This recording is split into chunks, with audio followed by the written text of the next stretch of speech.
প্রিয় দর্শক, দেশ কিংবা প্রবাস যে যেখান থেকে আমাদের এই ভিডিওটি এখন দেখবেন অথবা পরবর্তী সময় দেখবেন, সবাইকে স্বাগত জানাচ্ছি। সমসাময়িক বিষয় নিয়ে কথা বলবো। একজন সফল ইউটিউবার এবং হিরো আলমের ঘনিষ্ঠ বন্ধু, যাকে আমরা অনেকেই চিনি এবং সিলেটের হিরো আলম বলেও অনেকেই তাকে চিনে বা জানে। অনেকেই তাকে সিলেটের হিরো আলম বলে। সেই শাহ আলম, যার বাড়িতে গত বছর বেড়াতে এসেছিল হিরো আলম এবং তাকে খুব কাছে থেকেই বিভিন্ন সময় দেখেছে শাহ আলম। তো প্রথমেই তাকে স্বাগত জানাচ্ছি। তো শাহ আলম, তুমি কেমন আছো? ভালো আছো কিনা? আসসালামু আলাইকুম। যারা আমাদের লাইভ দেখতেছেন সবাইকে আসসালামু আলাইকুম, সবাইকে আমাদের লাইভে স্বাগতম। হ্যাঁ, আমি ভালো আছি। আপনি ভালো আছেন? তো গত বছর তো তোমার দাওয়াতে হিরো আলম সিলেটে আসছিল তোমার বাড়িতে। তো কাছে থেকে হিরো আলমকে তখন তুমি কিরকম দেখছো, এবং হিরো আলম সম্পর্কে প্রথমে তোমার কাছ থেকে কিছু স্মৃতি শুনি। বা সিলেট আসার পর সিলেটের মানুষ কিরকম সাড়া দিয়েছিল হিরো আলমকে দেখার জন্য, বা সারাদিন তো তোমার সাথে আমিও ছিলাম। তো তখন হিরো আলমকে কাছে থেকে তুমি কেমন দেখছো, বা আর ওই বিষয়ে কিছু স্মৃতি আগে শুনি। না, হিরো আলম রে, এই যে হিরো আলম আমি যখন সিলেট আসছিল তখনই প্রথম দেখে না বা কাছ থেকে দেখে না। এর আগেও আমাদের দেখা হয়েছিল। এর আগে থেকে আমাদের পরিচয় ঢাকাতে অনেক একটি কাজের ব্যাপারে আমাদের দেখা হয়েছিল। ওইখানে কাজ করছি আমরা। তো কাজটা হচ্ছে গিয়ে বিভিন্ন আলাদা আলাদা ভাবে কাজ করা, একই স্পটে দুইজনে ছিলাম আর কি। তো ওইখান থেকে পরিচয়। আচ্ছা, তারপর সিলেট যখন আসছে। হ্যাঁ, তোমার মাইক্রোফোনটা একটু কাছে নিলে মনে হয় সাউন্ডটা আর একটু ক্লিয়ার হইব। মাইক্রোফোনের যে মাউথটা, এটা একটু কাছে নিলে। হ্যাঁ, হুম, ঠিক এখন আছে। কি কথা ক্লিয়ার শোনা যাচ্ছে এখন? হুম হুম, শোনা যাচ্ছে। তবে আর একটু মনে হয় একটু ভালো হইলে ভালো হইতো। শোনা যাচ্ছে কিন্তু সাউন্ডটা একটু এরকম কম হয়। এরকম আচ্ছা, ঠিক আছে। হ্যাঁ হ্যাঁ হ্যাঁ হ্যাঁ হ্যাঁ হ্যাঁ, একটু এখন নিচে নামে। হ্যাঁ, আর একটু নিচে নামো এখন তোমার। ওকে ওকে। হ্যাঁ হ্যাঁ হ্যাঁ, ক্লিয়ার এখন ক্লিয়ার। ঠিক আছে। এখন ঠিক আছে। হ্যাঁ হ্যাঁ, ঠিক আছে। হুম, ওকে, ঠিক আছে। তো এটা হচ্ছে গিয়ে যেটা বলছিলাম আর কি, হিরো আলমের সাথে তো আমার এর আগে তো পরিচয়। যাই হোক, তারপর সিলেট হিরো আলম যখন আসে তখন হচ্ছে গিয়ে হিরো আলম আমাকে পার্সোনালি ভাবে যেটা বলছে আর কি, যে তার জীবনে যত কনসার্টে গেছে বা যত লাইভ স্টেজ শো প্রোগ্রামে গেছে, এগুলা থেকে সবচেয়ে বড়, কাউকে না জানিয়ে আসার পর এত মানুষ হয়েছে, সে খুবই খুশি। মানে সিলেটে আসার পর তাকে মানুষের দেখার জন্য মাজারে দেখলেন, মাজারে ভিড় হয়ে গেছে মানুষের। তো আমাদের হ্যাঁ লাইভে একজন আমাদেরকে কমেন্ট করছে, আব্দুল ভাই, হাই, হাই। হ্যালো ভাই। ঠিক আছে, ধন্যবাদ ভাই যে কমেন্ট করেছেন। আপনাকে ধন্যবাদ, থাকুন আমাদের সাথে। আচ্ছা, হিরো আলম যখন সিলেটে আসে তখন তো আমি যতটুকু জানি, তুমি যে কথাটা বলছো যে কেউ এটা জানতো না, একেবারে গোপনে। কারণ তুমি আমাকে হঠাৎ করে বলেছিলে যে হিরো আলম আসতেছে, আঙ্কেল আসেন। তখন এই যে গোপনে আমরা গেছিলাম মাজারে, শাহজালাল রহমতুল্লাহ আলাইহির মাজার জিয়ারতে। তখন আমরা কিন্তু আসলে মানুষ ছিলাম একবারে কম, এবং তাকে নিরাপত্তা দেওয়ার জন্য তেমন মানুষ কিন্তু ছিল না, বা নিরাপত্তা দিতে হবে তেমন আমাদের ভিতরে এটা এরকম ছিল না। কিন্তু যখন আমরা না না, দেখলাম যে হাজার হাজার মানুষ সেলফি তোলার জন্য, তার কাছে কাছে আসার জন্য, মানে চতুর্দিক থেকে চাপ, তখন কিন্তু আমরা এক পর্যায়ে ঘাবড়ে গেছিলাম যে তার হ্যাঁ নিরাপত্তা হ্যাঁ আমরা দিতে পারবো কিনা। হ্যাঁ তো তারপরে তোমাদের বাড়িতে যখন আমরা হিরো আলম আসার পরে প্রথম যখন আমি প্রশ্নটা করেছিলাম, সাংবাদিকরা যখন আসে, তো হিরো আলমকে প্রশ্ন করেছিলাম যে ভাই, আপনি যেহেতু রাজনীতিতে অংশগ্রহণ করেছেন, বিভিন্ন সময় নির্বাচন করতেছেন, তো ভবিষ্যতে কোনো রাজনৈতিক দল করার চিন্তা ভাবনা আপনার আছে কিনা, এই প্রশ্নটা আমি করেছিলাম। তুমি ছিলা সাথে। তখন হ্যাঁ হ্যাঁ। হিরো আলম বলেছিল যে হ্যাঁ, আমার একটা চিন্তা ভাবনা আছে। আমি 64টা জেলার বিভিন্ন মানুষের সাথে কথা বলতেছি। আমার একটা চিন্তা ভাবনা আছে নিজের নিজের একটা রাজনৈতিক দল করার।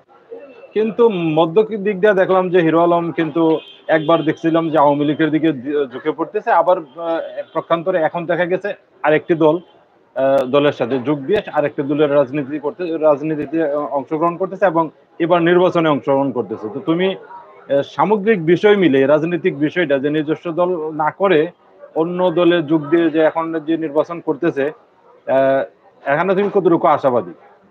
নির্বাচনে জয়ী হওয়া বা এই বিভিন্ন বিষয়ে? না, ওই যে ওইটা যেটা বলেছে যে নিজস্ব আলাদা একটি দল গঠন করবে, সেটা তো হচ্ছে গিয়ে সবাইকে বলে নাই। এটা আমাদের মাধ্যমে বলছে বা আমাদের কাছে বলছে যে এটা ভবিষ্যতে চিন্তা ভাবনা আছে যে আমরা নিজের একটা রাজনৈতিক দল গঠন করবো, এটা বলতেই পারে। এখন আরেকজনের হিরো আলমের কিন্তু এটাও অধিকার আছে যে হ্যাঁ, যে কোনো একটি রাজনৈতিক হ্যাঁ, দলের সাথে অবশ্যই যুক্ত অবশ্যই। হওয়ার এটাও অধিকার আছে। এটা হিরো আলমের মত জানিয়েছে যে আমি ভবিষ্যতে একটি রাজনৈতিক দল গঠন করব। এখন যেহেতু সাময়িকভাবে সবকিছু চিন্তা ভাবনা করে দেখছে যে এখন বর্তমানে যে কোনো একটি দলের সাথে সামনে আগাইতে পারবে, এই কারণে গেছে।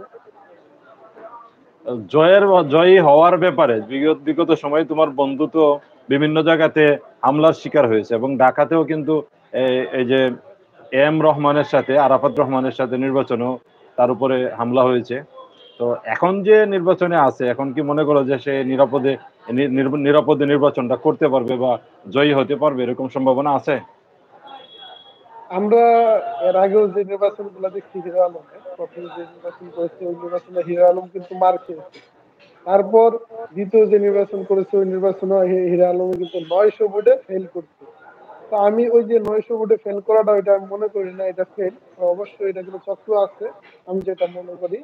এবং হিরো আলম ওইটাই মনে করে যে ওইখানে একটা চক্র আছে। এখন বর্তমানে তো হিরো আলম যে নির্বাচনটা করবে, সামনে যে নির্বাচনটা, এটা তো অবশ্যই দাপটশালী যে নেতারা আছে বা দাপটশালী যে দলগুলো আছে, অবশ্যই এই দলগুলো একটা চক্র থাকবে। আর আমি মনে করি হিরো আলমকে সারা বাংলাদেশের মানুষ ভালোবাসে। কেন ভালোবাসে? কারণ হিরো আলমকে সবাই কাছ থেকে দেখতে পারে, কাছ থেকে সবার কাছে যায়, অথবা সবার কাছে গিয়ে গিয়ে মানুষের কথা শুনে। এই কারণে হিরো আলমের জয় হওয়ার সম্ভাবনাটা বেশি। কারণ আর তারপর হচ্ছে গিয়ে বাকি রয়েছে গিয়ে বিভিন্ন প্রভাবশালী অথবা দাপটশালী যে দলগুলো, ওই দলগুলোর উপরে নির্ভরশীল করে যে হিরো আলম জয়ী হবে কিনা। কারণ হচ্ছে গিয়ে ওই দলগুলোর বিপক্ষে গেলেই তো দেখেন বারবার হিরো আলমের মায়ের খেতে হইতেছে। হুম, হুম। এবং সর্বশেষ যখন হিরো আলমের সর্বশেষ যে টাকা, হ্যাঁ, হিরো আলমের যে টাকা পয়সা আছে বা বিগত ছিল,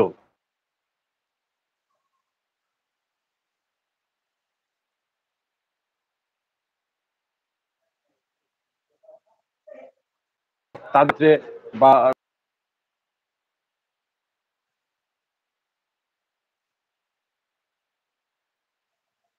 না না, এরকম হিরো আলমের নেই। হিরো আলমের যদি এরকম থাকতো তাহলে হিরো আলমের প্রত্যেকটা নির্বাচনে কিন্তু মার খেত না।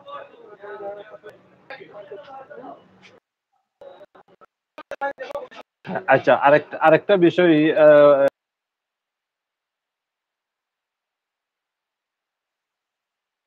করে, যেমন বাংলাদেশের রাজনীতিতে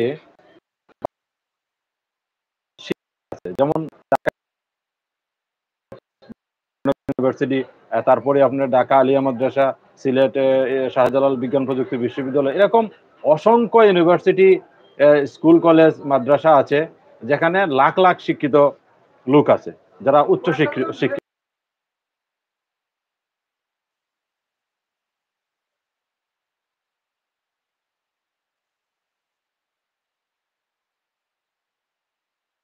যারা আছে তাদের জন্য যদি সংসদে নির্বাচিত হয়ে আসে হিরো আলমের মতো মানুষ, রাজনীতি করতেই পারে, আমি তাদের সেটাকে অবশ্যই স্যালুট করি, যে কোনো ব্যক্তি রাজনীতি করতে পারে, নির্বাচনে আসতে পারে, সে দেশের নাগরিক, এটা তার সাংবিধানিক রাইট।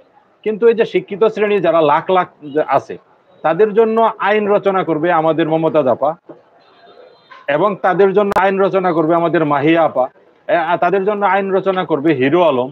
মানে শিক্ষার সাথে বাস্তবতার সাথে এটা মানে কিরকম জানে যেন আমার কাছে লাগে। এই বিষয়টা যদি একটু মানে, যদিও মানে তোমার বন্ধুর কিছুটা বিরুদ্ধে যায় কিনা, তারপরেও একটু যদি আমি শুনতে চাই তোমার কাছ থেকে। আমরা আসলে যে বাংলাদেশে বর্তমানে যারা রাজনীতি করে বা সংসদের পদে আছে, হ্যাঁ, দেখেন ওইখানে ওই যে মমতাজের কথা বললেন, মমতাজ হচ্ছে গিয়ে পরিচিত মুখ। হ্যাঁ, পরিচিত মুখ হওয়ার কারণে কিন্তু সে সংসদে যেতে পারছে। তারপরে হচ্ছে আরো বিভিন্ন শ্রেণী, মাহি, সেও কিন্তু পরিচিত মুখ। এই পরিচিত মুখের কারণে সে সংসদে গেছে।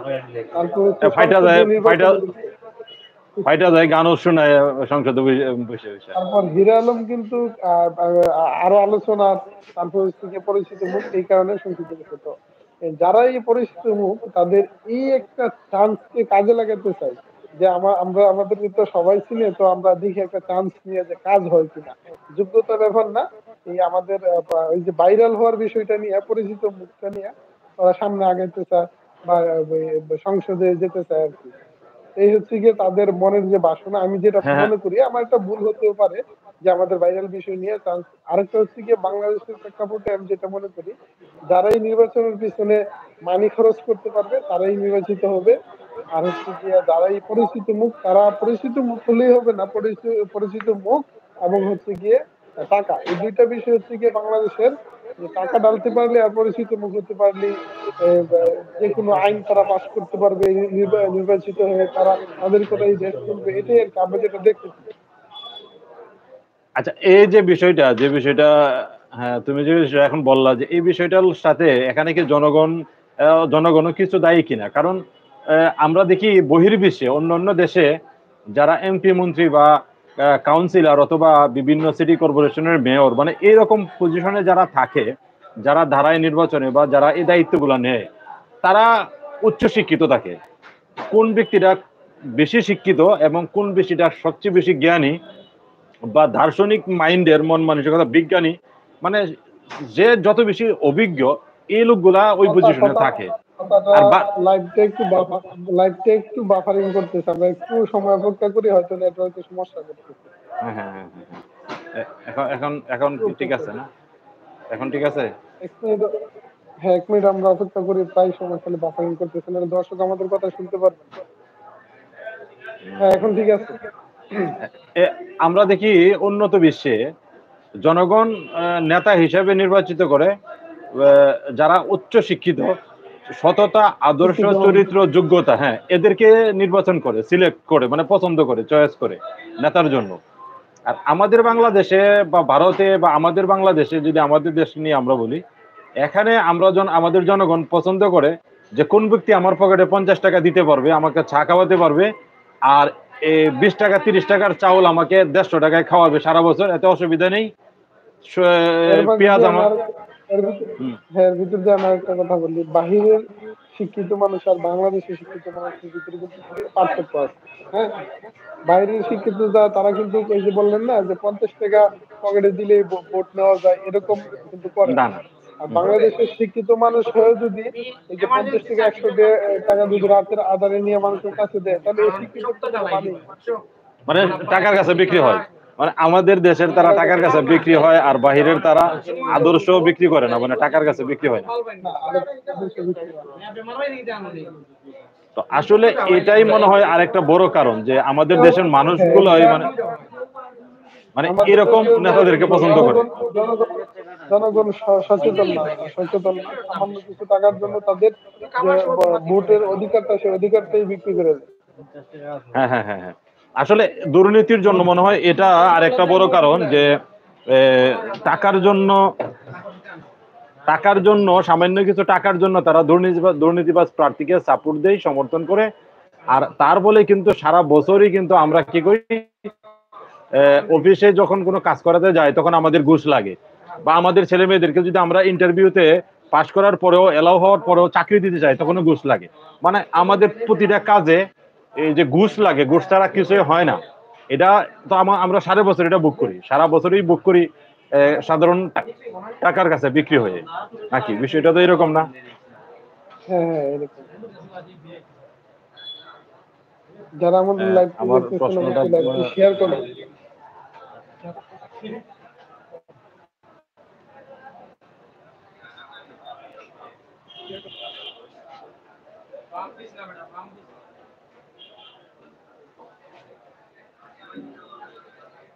যারা এই লাইভটি আমাদের দেখতেছেন, অবশ্যই লাইভটি শেয়ার করে দিবেন এবং কমেন্ট করেন, কমেন্ট করে আপনাদের মতামত জানান। এখন এখন অডিয়েন্স একটু কম হ্যাঁ। আছে। হুম। হ্যাঁ, বলেন। এখন যে বিষয়টা বলতেছিলাম, যে আমাদের দেশের মানুষ যেভাবে বিভিন্ন দলের টাকার কাছে বিক্রি হয়। চা খাওয়াইলে অথবা 20 টাকা, 50 টাকা, 100 টাকা, 500 টাকা পকেটে দিয়ে দিলে সে 5 বছরের জন্য বিক্রি হয়ে গেল। দুর্নীতিবাজ নেতাকে ভোট দিয়ে দিল, আর দুর্নীতিবাজ নেতা ক্ষমতায় আসলো, আসার পর সিন্ডিকেট করলো, আর সারা বছর অফিস আদালত বিভিন্ন জায়গাতে কাজে গেলে তখন ঘুষ দিতে হয়, চাকরিতে ঘুষ দিতে হয়, এবং অতিরিক্ত দামে সিন্ডিকেটের কারণে দ্রব্যমূল্য কিনে সারা বছর খেতে হয়, 5 বছর খেতে হয় এরকম। তো এই উদ্দেশ্যে, জনগণের উদ্দেশ্যে মানে কিছু বলতেন যদি জনগণ এতে করে কি জনগণের লাভ হইতেছে না ক্ষতি হইতেছে? এই যে 50 টাকা করে পকেটে ঢুকাই দিতেছে, এই কারণে জনগণের তো অবশ্যই ক্ষতি হইতেছে। কেন হচ্ছে? তারা দুর্নীতির সুযোগ করে দিতেছে, এটার ফল কিন্তু জনগণ ভোগ করতেছে। কিভাবে ভোগ করতেছে? বর্তমানে আপনি দেখেন কিছুদিন আগে হচ্ছে যে পেঁয়াজের দাম কত হয়েছিল? 200 টাকা 250 টাকাও হয়ে গেছিল ইদানিং। 250 টাকা। তারপর হচ্ছে গিয়ে লবণের দাম হয়েছিল 200 টাকা। তারপর হচ্ছে আপনার বর্তমানে কিন্তু গরুর মাংস সবাই চাইলে খাইতে পারে না। এই যে এই 50 টাকা 100 টাকা খায় দুর্নীতিবাজদেরকে সুযোগ করে দিয়েছে, এই কারণে কিন্তু এই ফলটা এখন সাধারণ জনগণ ভোগ করতেছে। আলু আলু বর্তমানে 70 টাকা 80 টাকা আছে। 80 টাকা কেজি। আগে কিন্তু 100 টাকা নিয়ে গেলে বস্তা করে আলু আনা হইতো, হম 10 হম। কেজি 20 কেজি আলু আনা হইতো। এখন কিন্তু এটা আর হয় না।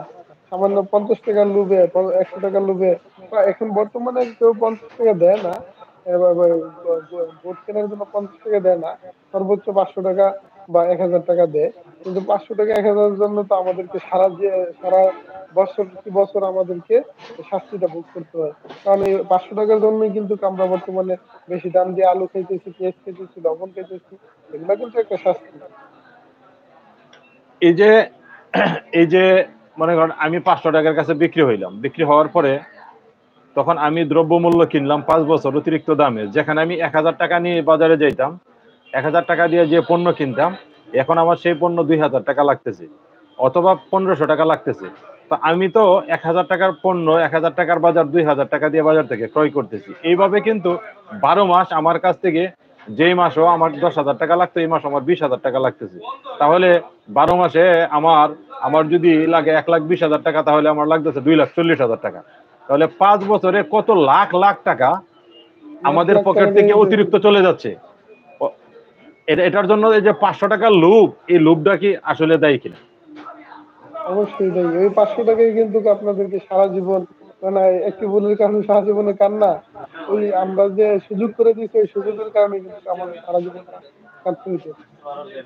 আর এই যে প্রক্রিয়াটা, যে প্রক্রিয়ার মাধ্যমে যে অতিরিক্ত অর্ধেক টাকা আমাদের কাছ থেকে চলে যাচ্ছে বিশেষ সিন্ডিকেটের হাতে, এতে করে তো লাখ লাখ মানুষের মধ্যে, এই কোটি কোটি মানুষের মধ্যে গরিব বাড়তেছে। ক্রয় ক্ষমতার বাহিরের যে টাকাটা, এই টাকাটা আমরা কিস্তি আনতেছি অথবা ঋণ করতেছি। এইভাবে আনার পর কিন্তু কোনো না কোনো ভাবে আমরা ব্যাকআপ দিতেছি টাকাগুলা, হয়তো ঋণ করতেছি, নাহলে জমি জমা বেচতেছি, নাহলে কিস্তি আনতেছি কোনো জায়গা থেকে। এই যে এই লাখ লাখ মানুষ যে দরিদ্র হয়ে যাচ্ছে, কেউ কেউ আবার ফকির হয়ে যাচ্ছে, এতে করে কিছু সংখ্যক মানুষ, অল্প সংখ্যক মানুষ, কোটি কোটি মানুষের মধ্যে তারা বিলিয়ন বিলিয়ন টাকার মালিক হয়ে যাচ্ছে এই প্রক্রিয়াটার কারণে কিনা। হ্যাঁ, অবশ্যই এই প্রক্রিয়ার কারণে। এখন মূলত এটাকে আমরা যদি মূলত হচ্ছে কি, সবাই তো আর এই 500 টাকা নেওয়ার জন্য ভোট বিক্রি করে দেয় না। এটা কিছু সংখ্যক মানুষে এই কাজটা করে। যেরকম হচ্ছে কি বিভিন্ন দল দল আছে, যেমন আমাদের বাংলাদেশে বড় বড় দুটি দল আছে, যেরকম হচ্ছে গিয়ে এক দলে নিবে আর এক দলে নিবে না। তো এটাকে আমরা বলতে পারি যে এই 500 টাকা নেওয়ার জন্য আমরা দায়ী। কারণ হচ্ছে কি, আমরা যারাই এই 500 টাকা দিতেছে, তারাই তো এই সিন্ডিকেটটা তৈরি করতেছে। আজকে আমি 500 টাকা দিলাম, অবশ্যই আমার লাভের জন্য আমি 500 টাকা দিতেছি। তখন আমরাই কিন্তু, যারা 500 টাকা দিবে ওরাই কিন্তু বিভিন্ন পণ্যের দ্রব্যমূল্যের দাম বাড়িয়ে তাদের ওই 500 টাকাটা উসুল করে নিবে।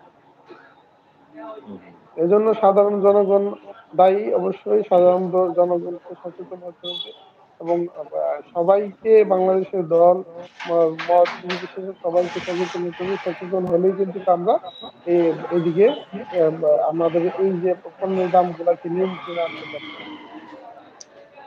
আমাদের এই বাংলাদেশে বর্তমানে যে রাজনৈতিক সিস্টেম চালু আছে, আমরা যে বিভিন্ন দলে, যারা আমরা বিভিন্ন দলকে সাপোর্ট করি, নাম নাই বললাম, বিভিন্ন দলকে আমরা যারা সাপোর্ট করি, আমরা ওই দলের অন্ধভক্ত হয়ে যাই। এই দল যদি অন্যায় করে আমরা সেটার পক্ষে স্লোগান দিই। এই যে অন্ধভক্ত হওয়ার কারণে আমার দল যখন অন্যায় করে আমি প্রতিবাদ করি না, আবার তোমার দল অন্যায় করলে তুমি প্রতিবাদ করবা না। এইরকম ভাবে আমাদের যে জেনারেশন, আমাদের যে মানুষ পিপল, তারা কিন্তু বিভিন্ন দলে বিভক্ত হয়ে ন্যায় অন্যায় যাই করুক ওই দলের সাপোর্টার হয়ে ওই দলে চলে গেছে। মানে সে আর প্রতিবাদ করবে না তার দল অন্যায় করলে, চুরি করলে, সিন্ডিকেট করলে। এই ধারা থেকে যদি আমরা বাহির হতে না পারি, তাহলে আমাদের দেশের ভবিষ্যতের ব্যাপারে কিছু যদি মানে কি আন্দাজ করা যায়, কিরকম হতে পারে? এরকম হলো যে বর্তমান যে পরিস্থিতি আছে, আমরা বিগত 15 বছর যে পরিস্থিতি আছে, পণ্যের দাম এবং হচ্ছে যে বিভিন্ন, যেমন ধরেন আপনি একটা আপনার এনআইডি কার্ড বলেন, জন্ম নিবন্ধন বলেন, এগুলা সংশোধন করতে গেলে মোটা অঙ্কের টাকা আপনার গুনতে হবে, 10 থেকে 15 হাজার টাকা, এরকম ধারাবাহিক ভাবে চলতেই থাকবে যদি আমরা ওই জিনিসটা সমাধান না করি। মানে আমাদের অন্ধভক্ত হওয়া, মানে দল যদি দুর্নীতি করে সেই দলকে সাপোর্ট দেওয়া, পছন্দ করা, বা সেই দলের কর্মী হওয়া, সেই দলকে সহযোগিতা করার প্রশ্নই আসে না। কারণ আমি তো আমার স্বাধীনতা বিক্রি করিনি। আমি একটা দলকে সাপোর্ট দিতেই পারি তার ভালো কাজ দেখে। যদি সে মন্দ কাজ করে তাহলে তো আর আমার ওই দলকে সাপোর্ট এখন দেওয়ার তো প্রশ্নই আসে না। এখন তো হচ্ছে গিয়ে বর্তমানে আপনি দেখবেন যে বর্তমানে কোন দলটি রানিং আছে, হ্যাঁ, দেশকে শাসন করতেছে, তাদেরকে আপনার ভুল ধরতে হবে, কারণ তারাই কিন্তু আপনার দেশকে শাসন করতেছে, দেশের বিভিন্ন নিয়ম কানুন কিন্তু আপনার তৈরি করতেছে। এখন আপনি তো বিরোধী দলকে দোষারোপ করে পারবেন না, কারণ তারা তো এখন কোনো আইনি কিন্তু চালু করতে পারতেছে না, বা কোনো আইনি কিন্তু করতে পারতেছে না। এই কারণে তাদের আপনাকে হ্যাঁ, তাদের কোনো পাওয়ার নেই, তাদেরকে তাদের। হ্যাঁ, না, না, তাদের কোনো পাওয়ার নেই, যেহেতু তাদেরকে দোষারোপ করা যাবে না, কারণ তাদের কথা অনুযায়ী কিন্তু কোনো কিছুই চলে না। আপনার পণ্যের দাম বাড়বে কি কমবে, বা বিভিন্ন অফিস আদালতে আপনার ব্ল্যাক মানি দিতে হবে, এগুলার জন্য কিন্তু এখন বর্তমানে বিরোধী দল দায়ী না। মানে তারা যখন আবার সরকারি দলে তারা যখন আবার সরকারি দলে যাবে, তখন যদি তারা একই সিস্টেমে দেশ চালায় তখন তো মানে সবাই তখন মিলেমিশে আপনি খাইলো। হ্যাঁ, তখন যদি ওটা যদি আপনার দল হয়ে থাকে, যেরকম এখন বর্তমানে ধরেন আমি আওয়ামী লীগে আছি, আপনি বিএনপিতে আছেন, হ্যাঁ, তখন আপনি এখন বর্তমানে যদি সচেতন নাগরিক হয়ে থাকেন বা প্রকৃত সাপোর্টার হয়ে থাকেন, তাহলে আপনাকে কি করতে হবে, বর্তমানে যখন আপনার দল আবার আসবে, তখন আপনার দলের যদি কোনো ভুল হয়, আপনি ওই ভুল নিয়ে কথা বলতে হবে। মানে দুর্নীতি যেই করুক, আমার দল আর তোমার দল নেই, সেটার বিরুদ্ধে তারা করে যেতে হবে আমাদেরকে। বিপক্ষে কথা বলতে হবে। আচ্ছা, এখন ওই আগের যে বিষয়টা নিয়ে আমরা শুরু করেছিলাম ওই বিষয়টা যাই। হিরো আলম সিলেট থেকে যাওয়ার পর এখন নেক্সট টাইমে নির্বাচিত হওয়া যদি হয়, অথবা নাই হয়, মানে নেক্সট টাইমে সিলেট হিরো আলম আসার সম্ভাবনা আছে কিনা, আসলে সেটা সিলেটের মানুষকে আগে জানানো হবে কিনা, নাকি আগের মতো গোপনে আসা হবে, মানে এটা যদি তার ভক্তরা তো তার সাথে দেখা করতে চায়, তো তার সাথে দেখা করতে চায়, সেলফি তুলতে চায়। তো যেহেতু তার একটা সাপোর্ট এখন সারা পৃথিবী আছে, সিলেটের মানুষ তাকে কতটুকু ভালোবাসে সেটা তো তুমি দেখেছো, তুমি নিজে সেভ করতে গিয়ে আহত হয়েছো, মানে চাপ খাইতে খেতে এমন একটা অবস্থা ছিল। হ্যাঁ, তো অবশ্যই যখন এখান থেকে গেছিল, সিলেট পরিবহন গেছিল, তখনই আমাদের কিন্তু একটা নিজেদের মধ্যে একটা কথাবার্তা হয়, সিলেট আবার আসবে, যে কোনো এক সময় আসবে, তখন আসতে কিন্তু এটা আমরা সবাইকে জানাবো। মানে এটা আগে যাতে তার ভক্তরা তার সাথে দেখা করতে পারে, মানে এই সুযোগটা পাবে দর্শকরা, নাকি আশা করা যায়? অবশ্যই পাবো। আচ্ছা, তো আজকের বিষয়টা আমরা শেষ করতে চাই যে এখন সামনে যেহেতু নির্বাচন, সে নির্বাচনে বিগত সময়ে যে নির্বাচনগুলো দেশে হয়েছে স্বাধীনতার পর থেকে আজ পর্যন্ত, তো এখন যে নির্বাচনটা হবে 7 তারিখে, আপনার কি মনে হয় যে এই নির্বাচনটা পৃথিবী বাংলাদেশের অন্য কোনো নির্বাচনের সাথে যাবে না, বা ওই রকম হবে না, বা ওইগুলার মতোই হবে? কিরকম হবে নির্বাচন, কি মনে হচ্ছে আসলে আ- আমরা তো নির্বাচন নিয়ে কিছু বলতে চাই না, তারপরও বলতে হয়, কারণ সাধারণ হচ্ছে যে সাধারণ মানুষ হিসেবে মানে কি মনে হচ্ছে আপনার, এটা মানে কিরকম হতে পারে? সাধারণ মানুষ, যেহেতু এখানে বড় ধরনের কোনো বিরোধী দল নাই, তাহলে এটারে আমরা কি নির্বাচন মনে করবো?